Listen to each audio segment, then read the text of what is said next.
Si, comme Jodie Foster, vous avez des ennemis très déterminés, il y a peut-être une solution, la Panic Room. C'est une pièce sécurisée, souvent camouflée en dressing, qui permet en cas d'alerte de s'y réfugier. C'est un retardateur à l'effraction et c'est fait pour résister à 30 minutes d'attaque. Les gens sont en sécurité à l'intérieur et ils ont le temps d'appeler les secours. Voici la Panic Room commercialisée par une entreprise de tournée, une Panic Room en kit. Une demi-heure chrono pour monter à la maison une boîte qui résiste à presque tout.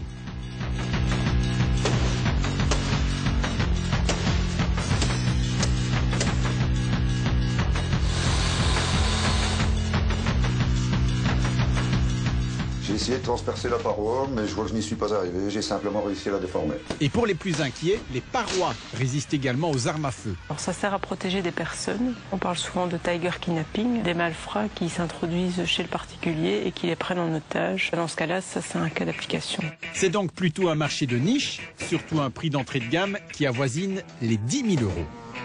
Nous sommes dans le Brabant wallon. Les propriétaires de cette maison ont acheté une Panic Room en kit, mais elle sert à toute autre chose. C'est surtout pour que ça serve de grand coffre-fort, en fait, pour qu'il y ait de l'espace. En général, on a un petit coffre où on peut mettre les papiers de valeur ou certains objets.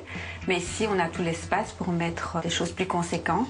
Cette famille utilise essentiellement ce grand coffre-fort quand elle quitte la maison pour plusieurs jours. Oui, ça nous sécurise parce que nous partons l'esprit tranquille, sachant que personne ne viendra chercher nos objets qui ont une valeur financière aussi bien que sentimentale. Une protection qui a un coût, près de 11 000 € pour ce modèle. Alors si vous manquez de moyens financiers mais que vous avez un peu d'imagination, un placard très discret